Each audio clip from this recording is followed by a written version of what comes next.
In the last video, I covered insurance and what you should know about it. Today, I'd like to talk to you about your car's extended warranty. Sound familiar? You might have received a call like that, or maybe your friends or family might have, because almost everyone with a phone nowadays has at least received one type of scam call. You might think that now scams are easy to detect and avoid. A few years ago, it was a large problem making headlines everywhere, yet people have come to generally understand the MO of typical scammers and can now avoid them easily. However, that's not the case. Even today, millions of people are actively being scammed, with perpetrators making away with over billions of dollars. Even more surprisingly, data shows that young adults are more susceptible to scams than older adults. Hi, I'm Newfire, and today we're going to pivot to learning about various different scams and frauds you may come across and how to avoid them to save your hard earned money. The end goal of a person who conducts a scam and a person who conducts a fraud is the same: to steal someone's money. But they're different in the way they're conducted and the process of each one. The main difference between a scam and a fraud is that scams are very short. They can happen within the span of minutes, through a simple phone call or an email. They're also done by strangers, oftentimes in other countries and someone you'll never meet. A fraud, on the other hand, is done over a longer period of time and is usually executed by someone you know and who has managed to rope you into their scheme. There are multiple different types of scams, and with the all-pervasive presence of the internet, many of them are performed with the aid of devices.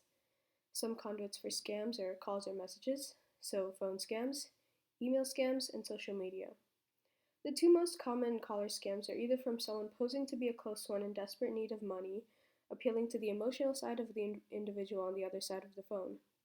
The other one is the caller posing as a representative from an entity such as the insurance company or the IRS, claiming that you committed some sort of crime and need to pay money so you can fulfill a legal obligation and escape consequences. Email scams are only a little different in that they also appear to come from trusted organizations and usually will ask you to click some link which will then install malware into your computer from which they can get a hold of your data and blackmail you with it. Message scams are nearly the same, where scammers attempt to extract your data and blackmail you with it, for example, threatening to dox someone on the internet. On social media, typically scammers try to get close to you to then convince you to transfer a sum of money to them. These are only a few out of hundreds of ways scammers attempt to steal someone's money, or even convince the person to willingly hand it over themselves. When it comes to fraud, there's no particular channel someone may use, unlike for scams. A fraud can happen for any reason, though the end result is that if you fall victim to it, you'll have lost money. Over the years, there have been cases of frauds uncovered where there were hundreds of millions or even billions of dollars lost. A famous example is Bernard Madoff, who, undetected for over a decade, ran a Ponzi scheme with investor losses running well up to $50 billion. He was well known in Wall Street and incredibly wealthy, so it wasn't difficult to find investors who would put their money where he wanted it to go. One common entity scammers use are banks. They pose as bank representatives and fabricate a scenario where you're required to share your bank details.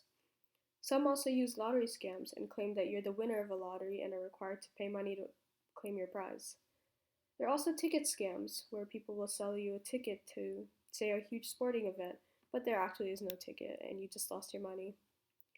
The government offers grants, and some scammers say that the government will give you a grant and charge you a fee for that. Known as charity scams, some scammers take advantage of natural disasters or any other type of event of that sort and ask for donations to go towards helping victims of an event.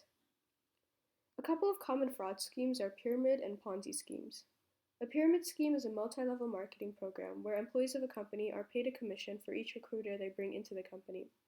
You may have seen some people promoting and encouraging others to join their company, and while this may be innocent recruiting for a legitimate company, sometimes there are signs that will tell you it's likely a scheme. A Ponzi scheme is an investment scheme where the perpetrator convinces people to invest in a company and pays them back with the money of people who invested after, to convince others that the company is making money when in actuality, it's just money being transferred around. Usually it's hard to recover your money after it's lost in these types of schemes because it will likely be gone or spent already. Now that we know all the different kinds of scams you may encounter, it's even more important to know how to protect yourself and your hard-earned money from them. Number 1. Avoid taking calls from strangers, and if you must, be careful whose call you pick up. 2.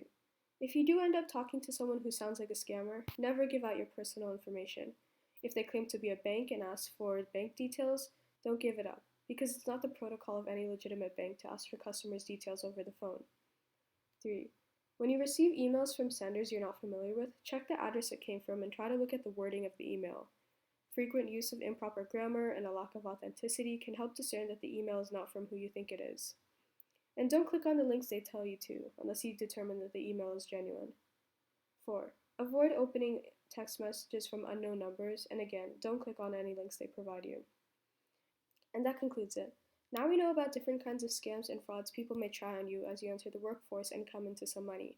It's not only important to learn how to earn and save money, but also to protect it from people who may try to take it away from you. With this video, we've concluded the general topics that help us learn financial literacy. And in the next and last video, we'll actually go into the current economy and what's going on with the state of it. We're just one video away from ending the series, so watch out for that. This is Newfire, signing out.